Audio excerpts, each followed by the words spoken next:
Pertanyaan adalah, mengapa engkau tidak perlu menjadi sebuah kampus di lingkungan guru yang serba suka? Sebelum saya menjawab pertanyaannya, perlu kita ketahui bahwa di dalam buku ini terdapat 5 paragraf. Kita bahas satu persatu. Paragraf pertama itu tentang butiran pasir. Di sini tertulis bahwa di hamparan gurunya seragam jangan lagi menjadi butiran pasir. Menurut saya, di sini penulis menekankan untuk tidak menjadi butiran pasir di tengah gurunya seragam. Ini mengartikan bahwa menjadi biasa saja tidak ditolak dalam satu lingkungan tidak akan membuat seseorang itu berdampak atau diperhatikan. Meskipun seseorang merasa nyaman di tengah keramaian atau rutinitas sehari-hari, tetapi jika tidak memiliki keunikan atau ciri khas tertentu, keberadaannya bisa saja dilupakan atau diabaikan. Paragraf yang kedua bercerita tentang mengenai kampus. Di sini tertulis bahwa di lingkungan guru dan serba suka, untuk apa lagi menjadi kampus? Sekalipun hijau warnamu, kau tersebar di mana-mana. Menurut perspektif saya, teks ini mengilustrasikan bahwa menjadi menonjol dalam lingkungan yang sama-sama umum tidak akan membuat seseorang mendapat perhatian atau empati yang signifikan. Paragraf yang ketiga tentang oase. Di sini tertulis bahwa di lanskap burung yang maha luas lebih baik tidak menjadi oase. Sekalipun rasanya kau sendiri, burung yang tinggi akan melihat kembaranmu di sana dan di sini. Paragraf ini menyiratkan bahwa menjadi oase bukanlah mungkin pilihan yang terbaik. Walaupun merasa berbeda, keunikan seseorang mungkin hanya akan diperhatikan oleh sedikit orang.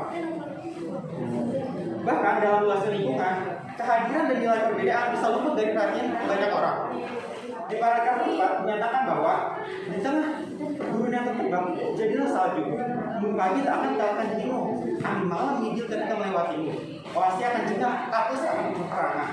Kalimat ini memberitahu kita menjadi unik dan berbeda di lingkungan yang sulit. Dalam dunia kampung, orang yang berani menunjukkan keberanian dan perubahan seperti salju akan membuat dampak yang menarik atau perhatian. Dan kalimat selanjutnya tertulis bahwa semua bukir pasir akan tahu jika kau pergi atau sekedar bergerak 2 inci. Ini menggambarkan bahwa setiap tindakan memiliki pengaruh. Bahkan dalam hal kecil sekalipun, orang lain akan memperhatikan tindakan atau perubahan tersebut. Di paragraf 5 tertulis bahwa dan setiap burung akan terinspirasi karena kau berani beku dalam panas, kau berani meski sendiri, kau berani berbeda. Di paragraf ini menyebutkan sifat seseorang yang berani menjadi diri sendiri. Bahkan saat menghadapi kesulitan, dia masih memiliki potensi untuk menginspirasi dan mempengaruhi lingkungan sekitarnya secara positif. Oke, balik lagi ke pertanyaannya. Di sini ditanyakan, mengapa kau tidak perlu menjadi sebuah kampus di lingkungan yang serba suka? Saya memilih jawaban yang tepat adalah D. Kenapa saya memilih D? Karena dia merupakan jawaban yang sesuai dengan apa yang ditanyakan dan jawabannya juga terdapat di paragraf kedua. Mari kita bacakan. Mempresentasikan bagian 3 pada cerita siswa SMP 23 Bandung dengan soal 2 dan 3. Soal pertama yang akan dibacakan oleh Anissa Darasita pada Anissa Darasita disilakan. Terima kasih kepada moderator. Di sini saya izin untuk menceritakan cerita dari SMP Negeri 23 Bandung, krisis air bersih.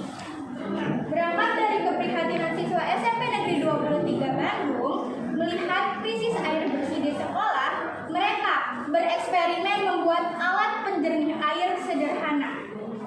Kondisi air di sekolah yang bersumber dari air sumur resapan berwarna kuning dan keruh serta berbau besi tentu saja tidak dapat digunakan untuk aktivitas sehari-hari seperti wudhu dan buang air. Guru pembimbing Amalia Solihah menangkap keprihatinan para siswa didiknya, kemudian mengajak mereka mencari solusi dengan melakukan riset mandiri. Ketika membuat ini, anak-anak sempat stres karena tidak terbiasa. Biasanya kan berupa resep, kalau ini harus menggali, mencari tahu sendiri, tapi begitu lihat hasilnya, mereka sangat bahagia. Amalia Guru Info. Dari hasil penelitian, siswa menemukan bahan-bahan yang harganya terjangkau tapi efektif, yaitu ada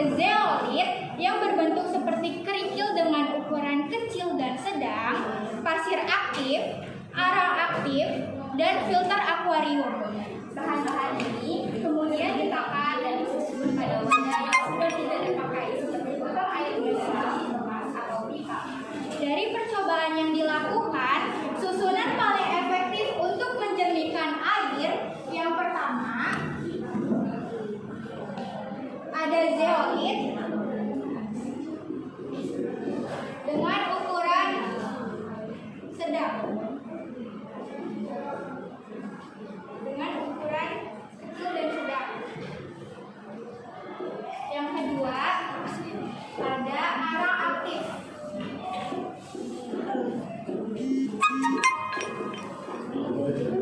Yang ketiga ada pasir aktif.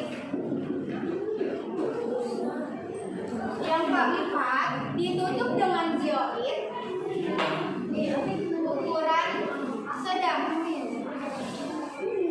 Terakhir, posisi teratas dikasih filter akuarium. Hasilnya, ketika air bercemar dibuang ke dalam susunan efektif ini, air tersebut berubah menjadi tidak keruh dan tidak berbau.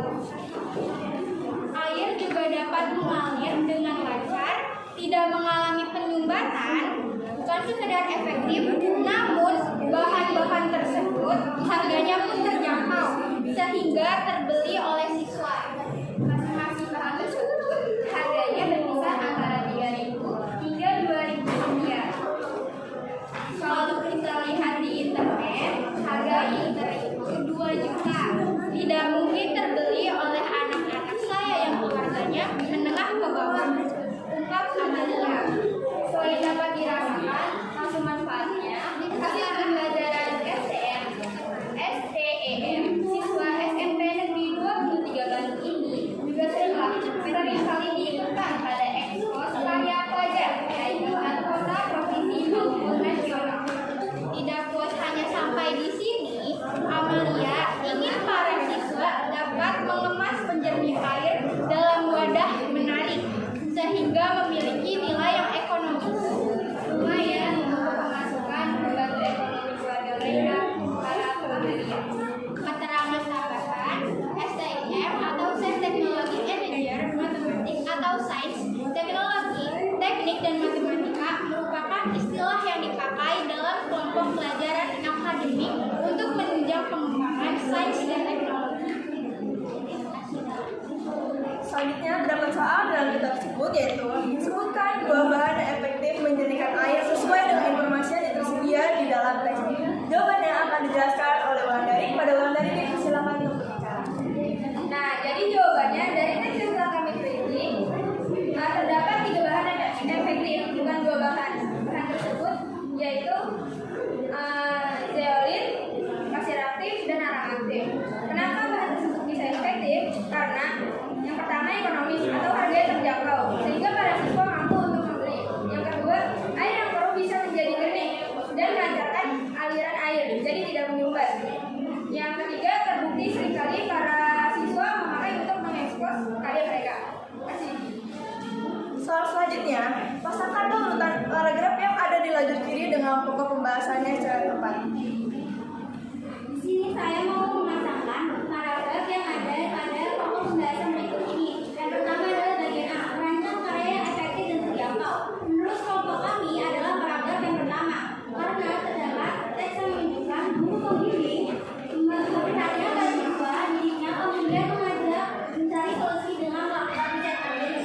Dan yang kedua adalah memecahkan masalah matematika. Menurut kelompok kami adalah paragraf yang kedua,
status ekonomi, dan berniat menjadi manfaat untuk banyak orang. Sekian, terima kasih. Daun salam, daun jatuh. Wassalamualaikum warahmatullahi wabarakatuh. Waalaikumsalam warahmatullahi wabarakatuh. Siswa SMP Negeri 23 Bandung akan dijelaskan dan dibacakan oleh Dapat. Di sini soalnya apa saja dampak yang akan terjadi jika karya penjernih air dapat digunakan di lingkungan sekolah SMP Negeri 23 Bandung. Di sini kelompok kami memilih jawaban lebih dari satu, yaitu yang pertama ada A, air sekolah tidak lagi berwarna kuning dan biru. Yang C, fasilitas hulu dan buang air dapat. Kelompok 2 ingin menganalisa atau mengupas dari soal nomor 8, soal nomor 9 sama 10. Nah, di sini soal nomor 8 tersebut itu dinyatakan setelah membaca teks informasi tersebut, tentunya kamu memperoleh pesan yang dapat kamu terapkan dalam kehidupan sehari-hari. Tuliskan 2 pesan yang kamu peroleh dari teks informasi tersebut. Nah, di sini teks informasi tersebut itu pada bagian 3 yang berangkat siswa SMP Negeri 23 Bandung. Nah, itu tentang krisis air bersih dari sekolah. Dari teks informasi tersebut tuliskan 2 pesan. Yang kami ambil 2 pesan tersebut adalah harus peduli permasalahan di lingkungan sekitar. Nah, di bagian 3 pada cerita tersebut adalah keperhatian siswa SMP Negeri 23 Bandung melihat krisis air bersih di sekolah. Mereka bereksperimen membuat alat penjernih air sederhana.